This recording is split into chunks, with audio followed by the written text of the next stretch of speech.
Sanibonani bonke emakhaya ngamakhaya la kufika khona uhlelo Dr. Mnguni TV selapha ngendabuko. Ngizochazela abantu ngengcebo. Ngizochazela abantu ngomcebo. Ukuthi umcebo akusikhona kuba nenyoka. Umcebo akusikhona kuba nomkhofu. Umcebo akusikhona kuba nesipoki. Kodwa okwenza ukuthi umuntu acebe umcebo. Ukuba nomcebo akusikhona ukuphosta imali, ushutha imali uyifake la bese kuba nemali eningi noma uyibeke lapha esigodlweni sakho ushuthe kuze abantu bebone lento yenhlanhla. Akusikhona lokho. Ukuceba akusikhona ukuthi uhambe uyothwala noma uhambe uyobulala umndeni wakho ukuze uphile kahle. Akusikhona lokho, kodwa ongakwenza ukuthi ube nemali ucebe. Ukuceba akusikhona lokho osekugcwele wonke umhlaba. Akusikhona lokho osekugcwele indima yethu leya ka YouTube esikubona abantu bekuveza bekwenza.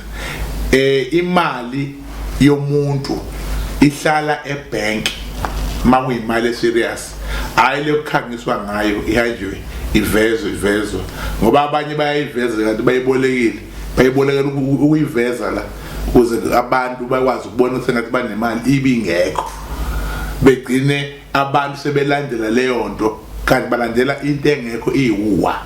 La ngizokhuluma ngomuthi okuthiwa umhluma mahlayeni. Umhluma mahlayeni lowo muthi lowo wenza ukuthi ube nemali ngale kokuthenga into ethile, ngale kokubulala umuntu othile, ngale kokuba nesigubhu, ngoba nesigubhu ezinye ziba nawo lowo muthi lowo ziyasebenza kakhulu ke zina lowo muthi lowo, ezingenawo ayisebenzi.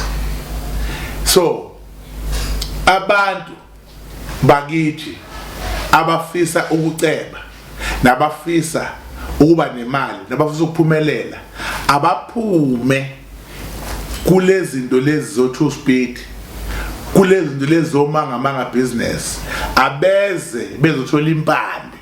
Ngoba mina ngiphethe impande kuphela, angiphethe yonke lento lena ekhona ngoba ngiyayazi ukuthi ekugcineni kosuku ihamba ipheliphi. Impande izokwenza lento oyithandayo, impande izokwenza lento oyifunayo. Leli khubalo mawulitholile kumuntu olaziyo nonalo, uthatha ukhiye oyingidi bese uthindisa leli khubalo uzawuvuleka. Uthatha imali eyiphepha nemali emhlophe uyibeke uyiphakamisele eduze kwaleli khubalo izonamathela khona. Uyaqhwala leli khubalo uchele ngaso isihlahla sizoshintsha lesi sihlahla sibe yileli khubalo sibe mhlophe sonke. Umuthi lowo othi mayowumba ufuna umfana ongakathombi nentombazana engakathombi ihamba yomba lo muthi awukho eSouth Africa ungaphandle. Abantu bawuthola endaweni ezithize ngaphandle bekwazi umsebenzi, awutholakali kalula, uthola kanzima ngoba noma uphethe kukhona izinto ezenzakalayo uma ungawucebulanga ngesiko. Inyanga azinawo, inyanga ezinokhakhala oluncane azinawo ngoba ngeke uzuthole kalula. Ingakho ubiza noma umuntu enawo angawukhiphi kalula ngoba kufana nokusho namamiliyoni muna lo yamuthi, ngoba uwenzela yonke into osukuyifuna ngaleso sikhathi. So ingakho ke sizothi abantu abaqaphele.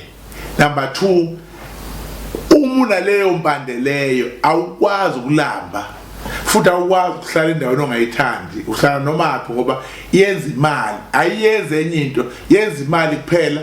Nokuthi umuntu makuthiwa ugwetshiwe uboshiwe iyenza ukuthi aphume ngoba isebenza ngalo ndlela leyo yokwenza izinto ezinjalo.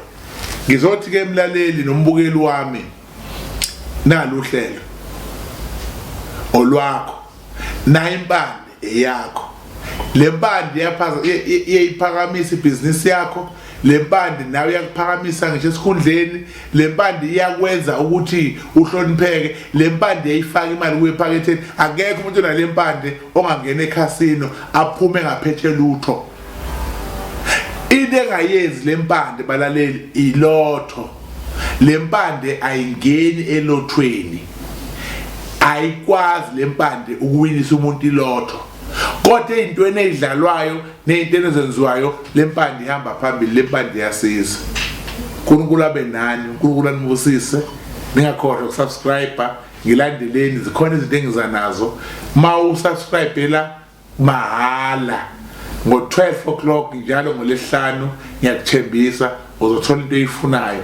Yonke into emnandi ubaba uMnguni akhuluma ngayo izozingenela kuwe. Subscribe mahala, uye kuThenjiwe TV subscribe mahala. Inkosi inibusise. Na umcebo nguphethe ngezandla wozwezakala ye ukuhlupheka, uhlulwe izingane zakene ezincane, uhlula abafweni enakhona nabendaweni, uzuphendukele inhliziyo. Kanti uma ufikile wathola ikhubalo wageza, uzobona into zakho izoshintsha, izovuleka. La sizele uzosiza, asizelanga ukudlala ngabantu, sizosiza abantu.